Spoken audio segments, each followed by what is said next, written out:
নমস্কার, অ্যাচিভার্স বাংলা। আজকে আমরা এরর কারেকশন নিয়ে আলোচনা করছি। এরর কারেকশন এটি খুব ইম্পর্টেন্ট, এটা এক্সপেক্টেড কোশ্চেন আছে, এটি পরীক্ষায় আসার সম্ভাবনা প্রচুর। প্রশ্নটা হচ্ছে, why did you spend so much money on old and useless furniture?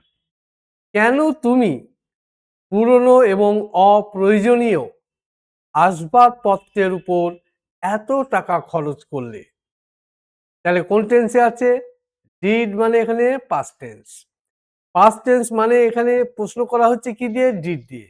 তা মেন ভার্ব কি হবে? না মেন ভার্ব হয়ে যাবে V1, that is base form.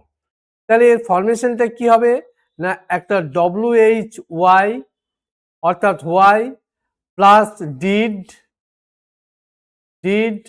Plus subject plus ভার্বের বেস ফর্ম প্লাস ও নোট অফ ইন্টারোগেশন জিজ্ঞাসার চিহ্ন। এটা হচ্ছে ফরমেশন। এবারে দেখো এখানে চারটে ভাগ করা হয়েছে সেন্টেন্সকে। অ্যান্ড ইউজলেস ফার্নিচার, এখানে কোনো ভুল নেই। সো মাচ মানি, এত টাকা, এখানে কোনো ভুল নেই। হোয়াই ডিড ইউ স্পেন্ড, এখানে কি আছে? না স্পেন্ড অলরেডি এটা V2 করা আছে। তাহলে এটা কি হবে? না এটা অ্যাকচুয়ালি হবে V1।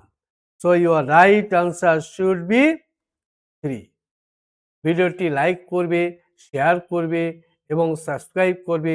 আর গ্রামারের এই রকম বিশেষ বিশেষ ট্রিক পেতে ভিডিওটি বেল আইকনটি প্রেস করে দেবে।